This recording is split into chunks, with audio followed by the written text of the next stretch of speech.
Herta Oberuser was a German Nazi physician and convicted war criminal who performed medical atrocities on prisoners at the Ravensbrück women's concentration camp. She was sentenced to 20 years imprisonment at the Nuremberg doctor's trial but served only 5. A survivor of Ravensbrück termed her a beast masquerading as a human. Since antiquity, the Hippocratic Oath has called on physicians to heal humanity and to show tenderness and mercy to those afflicted with illness.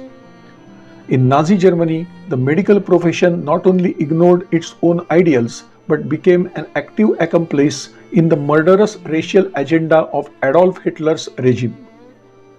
The experiments to determine the most effective treatment of war wounds began at Ravensbrück on July 20, 1942. In addition to simulations of simple injuries, Oberuser and her colleagues Gebhardt and Fritz Ernst Fischer created the severe condition known as gas gangrene in the women, who came collectively to be known as the Ravensbrück Lapins, rabbits or guinea pigs. Working as a junior member of the team, Oberuser assisted her colleagues in cutting into the limbs of the Polish women and then stuffing their open wounds with Staphylococcus and Streptococcus bacteria, gas gangrene cultures, and tetanus.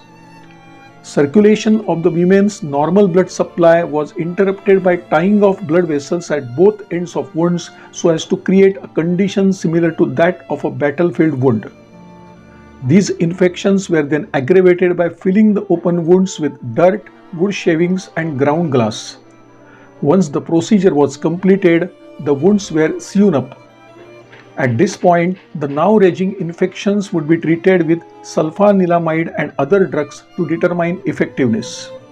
When it became known at SS medical headquarters in Berlin that of the experimental subjects none had yet died, Chief Medical Officer of the SS, Dr. Ernst Robert Grawitz, demanded that the virulence of the infections created in the women's wounds be increased.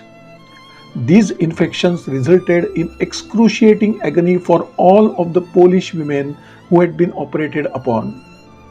Miraculously, another member of the infected group, Marcia Kuzmierczuk, not only survived the experiment but survived Ravensbrück itself, living to testify against Oberuser and several of her colleagues at the Nuremberg medical trial in 1946-1947.